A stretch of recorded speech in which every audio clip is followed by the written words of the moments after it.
These cartoon characters are definitely not couple goals. Welcome to MsMojo, and today we're counting down our picks for the top 10 worst couples in cartoons. For this list, we'll be looking at the least enviable romantic relationships in animated TV series. We'll be excluding anime, which deserves its own list.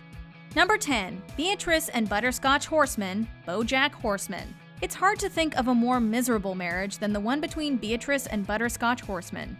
He's a bitter wannabe novelist who not only blames his wife for his failed career, but also cheated on her several times. It's Henrietta.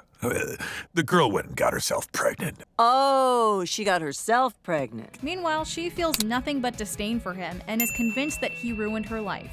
They only ever speak to put each other down or get into vicious arguments within earshot of their son. Why won't you just take that corner office job at Sugarman West instead of breaking your back all day at the cannery, and then maybe you could afford me some decent help around here? You want me to work for your father and get paid for it like some sort of slave? The two may have shared a short-lived honeymoon period during Beatrice's pregnancy, but those happy days are long gone. Well, at least Mr. and Mrs. Horseman share two hobbies, turning to alcohol as an escape and emotionally abusing BoJack. Here's your omelet.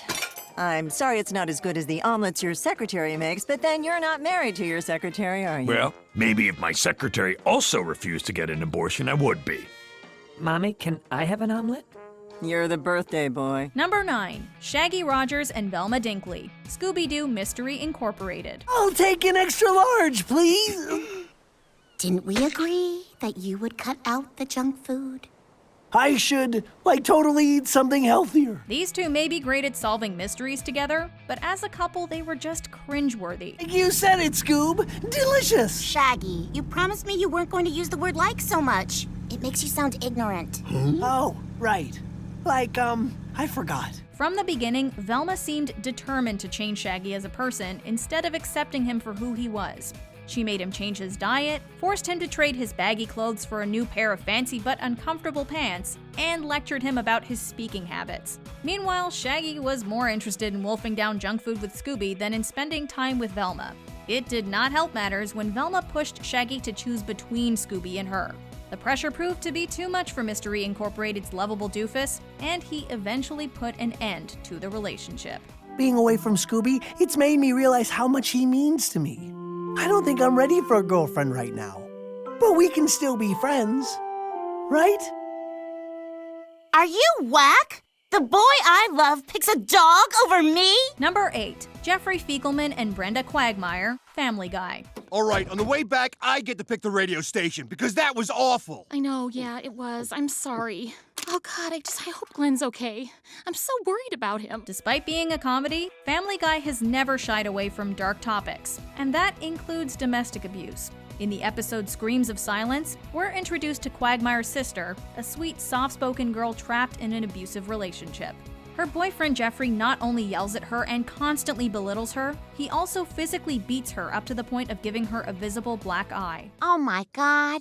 No, it's really not that bad. It only hurts when I see. You know, you don't have to stay with a man who treats you that way. Oh, Jeff's sweet. You don't see how soft and gentle he hits me when we're alone. On top of all this, the poor girl is forced to work 100 hours a week in order to support him financially. If today wasn't your birthday... Jeff, please, you're being... What? What am I being? Crazy? Unemployed? Why don't you call the cops like you did on Christmas? While murder may not be the best answer, we couldn't help but feel happy and relieved when Quagmire decided to take matters into his own hands. Oh, Glenn, there you are. Jeff didn't come home last night and he hasn't called. Well, actually, about that, Brenda, he must have left early this morning. Yeah, we found this note he left you. Number 7, Cotton and Didi Hill, King of the Hill.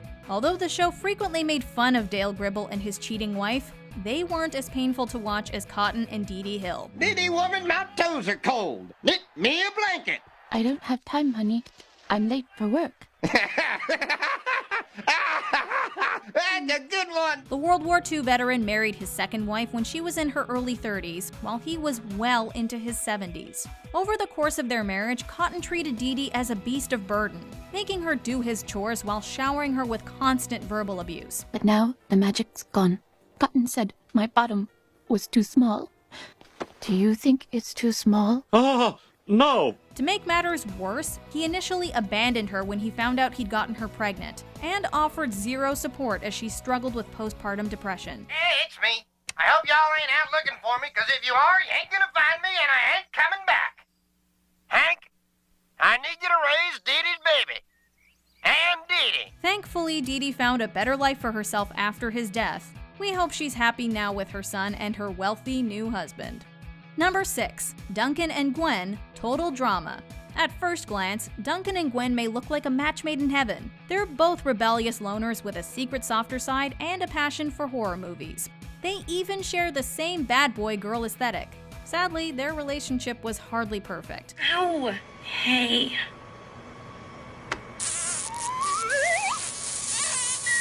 The two shared their first kiss while Duncan was still dating their fellow contestant Courtney. Why don't we just let things happen? No pressure, no planning, no pookums, okay? See? That there is why I like you. Even after they became an official couple, Duncan seemed to struggle with leftover feelings for his ex-girlfriend. Over time, this annoyed Gwen to the point of losing all interest in the relationship. At one point, she even stated that his kisses felt like she was being kissed by a shoe. Yikes. I can't do this anymore. It's over. What just happened? Number 5. Linda and Steven Stotch, South Park. Miss Hilton, we've talked it over all night, and while your offer is enticing, I'm afraid we just can't sell you our son for $200 million. It'll have to be $250 million, cash, up front. South Park isn't known for having the most functional couples. In this wacky town, even 4th graders manage to get into toxic relationships. Looking at you, Cartman and Heidi. Among the adults, the award for worst couple definitely goes to Steven and Linda Stotch. In Butter's very own episode, it was revealed that Steven secretly goes to gay bathhouses to sleep with men. Oh, Jesus, no. Oh, what have I done? When Linda finds out, she has a mental breakdown and attempts to murder their child. You know, I think the car might be moving, Mom. Yep, I'm pretty sure the car's moving. The two then conspire to hide her crime and pretend that Butters was kidnapped. Steven's irritable temper, combined with Linda's timid nature, makes for one of the most toxically codependent relationships in cartoon history. And unfortunately, Butters is often the one who suffers the consequences. So that's it? No $200 million? Well, Butters, I hope you're happy. I'm a bad bear. I'm a very bad old bear. You're a grounded old bear. Number 4. Bob and Miriam Pataki, Hey Arnold. Helga Pataki does not have a great family life, and that's at least partly caused by the dysfunctional relationship between her parents. It's easy to see that these two are not happily married. Big Bob seems too obsessed with his pager business to pay much attention to his wife. I'm Big Bob Pataki, the Beeper King. Remember, we'll beat any advertised price unless it's lower. When he does speak to her, he's often insensitive, irritable, and downright abusive. On the other hand, Miriam clearly suffers from depression and alcoholism. She passes out constantly, looks disoriented half the time, and let's face it, we all know what's really in her blender. Hiya, Mom. We'll just say you and me mix up a batch of smoothies. Oh, I just don't feel like a smoothie, Helga. Not while your sister's still up there in her room all depressed. These two only seem to get along when their eldest daughter comes home, and spend the rest of their time neglecting Helga. Mom! Did you pick up my winter coat from the cleaners? What? Oh, Helga, I forgot. Number 3. Jerry and Beth Smith, Rick and Morty. Two children being dragged across the cosmos by your dangerously ill father, and you forced me to watch it happen? At best, this couple seems awfully mismatched. She's a smart horse veterinarian with a superiority complex and major daddy issues, and he's a tragically insecure man who struggles to have any authority over his family. The show basically stated that the only reason they stayed together was because of Beth's pregnancy. But as a result, the two had to give up on their aspirations and became trapped in a toxic marriage. That's great, Beth. You always wanted to be a real surgeon. I am a real surgeon. Yeah, Summer's turn. Rick's presence in the house certainly didn't help, and eventually led to the Smiths' divorce, before they decided to patch things up in season 3. Wow. Yeah. I'll never forget that feeling. You're the real thing. Then that settles it. Because my memory is of hating that night. Despite their reconciliation, it's hard to have faith in this couple. After all, it's not exactly a good sign when your relationship destroys an alien couples counseling clinic. So, what do you think? You want to keep this marriage going a while longer? At least until Morty has graduated high school. Number 2, Joker and Harley Quinn, Batman the Animated Series, and the new Batman Adventures. Oh, come on, Puddin'. Don't you want to rev up your Harley? Vroom, vroom. There's no denying that the Joker and Harley Quinn are two of the most badass villains in the DC universe, but they don't exactly make the healthiest couple. The two first met at Arkham Asylum, where the Joker was being kept as a criminally insane patient, and the psychiatrist Dr. Quinzel developed a dangerous obsession with him. Knock, knock, Puddin'. Say hello to your new, improved Harley Quinn. After being psychologically tortured and manipulated, she became the villain we know and love, as well as the Joker's loyal henchman. It's clear that Harley is utterly devoted to the Joker, while he gives her little more than constant physical, emotional, and mental abuse. Cheer up! You can be my very own little mermaid. Ooh. You're really sick, you know that, boss? Perhaps he's simply too obsessed with beating Batman to repay her affections. Or, treat her with even a shred of respect. You've forgotten what I told you a long time ago. One of the painful truths of comedy. You always take shots from folks who just don't get the joke. One of my favorite character arcs through her different media is Harley Quinn finally getting out of the toxic relationship she has with the Joker. Before we unveil our top pick, here are a few dishonorable mentions. Stan and Francine Smith, American Dad. Great, here's this year's list of things I need adios. I'm gonna go grab a sandwich. Oh, I'll have a... Andre and Audrey Bourgeois, Miraculous Tales of Ladybug and Cat Noir. Darling sweetheart, please stop this madness. Fired! Plankton and Karen, SpongeBob SquarePants. So tell me, Plankton, how do you plan on failing to steal the Krabby Patty formula this time? Computer wife, don't start with me. Tom and Sarah, The Boondocks. Stop the car. Now, we won't have any of that. Just calm down. Stop the car!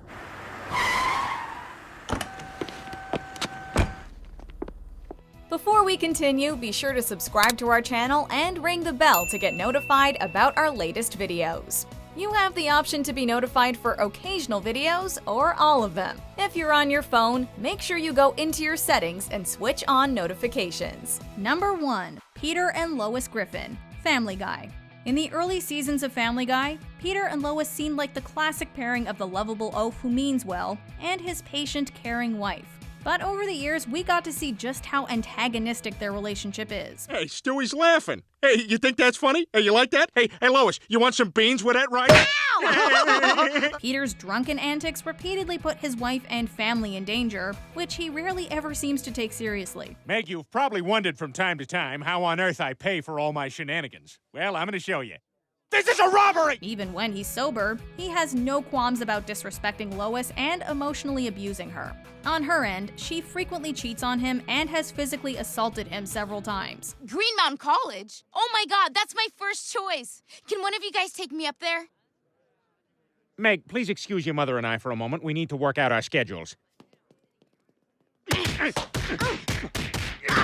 There seems to be a lot of hostility and very little love left between this couple, which begs the question, why are they still together? Kids still lining up around the block for those piano lessons? I wonder which has more clutter on it, the piano or your treadmill?